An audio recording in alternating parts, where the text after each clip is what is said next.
తెలంగాణలో ఎమ్మెల్యేల పార్టీ ఫిరాయింపు కేసులో మరో కీలక పరిణామం చోటు చేసుకుంది.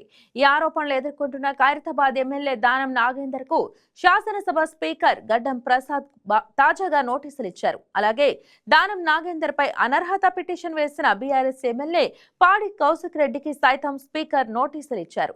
వీరిద్దరూ ఈ నెల 30న విచారణకు హాజరు కావాలని వేర్వేరుగా ఇచ్చిన నోటీసులలో పేర్కొన్నారు. మొత్తం 10 మంది ఎమ్మెల్యేలపై అనర్హత వేటు ఫిర్యాదులు అందగా వారిలో అరికపూడి గాంధీ, గూడెం మహిపాల్ రెడ్డి, బండ్ల కృష్ణమోహన్, ప్రకాష్ గౌడ్, తెల్లం వెంకట్రావు, పోచారం శ్రీనివాసరెడ్డి, కాలే యాదయ్యలకు స్పీకర్ క్లీన్ చిట్ ఇచ్చారు. వీరిని బీఆర్ఎస్ ఎమ్మెల్యేలుగానే గుర్తించారు. అయితే దానం నాగేందర్, కడియం శ్రీహరి, డాక్టర్ సంజయ్లకు సంబంధించి స్పీకర్ ఇంకా విచారణ జరపలేదు. ఇక ఈ అంశానికి సంబంధించి అయితే ఎమ్మెల్యేల అనర్హత పిటిషన్ల విషయంలో చేస్తున్న జాప్యంపై ఈ నెల 19వ తేదీన స్పీకర్ కు సుప్రీంకోర్టు కోర్టు ధిక్కార నోటీసులు జారీ చేసింది. ఈ పిటిషన్ పై చర్యలు తీసుకోకపోతే కఠిన చర్యలు తీసుకుంటామని హెచ్చరించింది. ఈ నేపథ్యంలో పెండింగ్ లో ఉన్న 3 ఎమ్మెల్యేలలో దానం నాగేందర్ కు స్పీకర్ నోటీసులు ఇవ్వడం ఆసక్తిగా మారింది.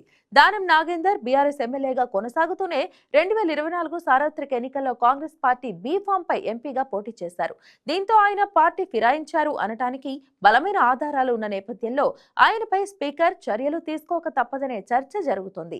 స్పీకర్ చర్యలు తీసుకోకముందే దానం తన ఎమ్మెల్యే పదవికి రాజీనామా చేసి బై ఎలక్షన్స్ కు వెళ్తారనే ప్రచారం కూడా వినిపిస్తోంది. తాజా పరిణామాల నేపథ్యంలో ఏం జరగబోతుంది అనేది ఉత్కంఠగా మారింది. ఈ వీడియో మీకు నచ్చినట్లయితే లైక్ చేయండి, షేర్ చేయండి, మా ఛానల్ కి సబ్స్క్రైబ్ చేయండి.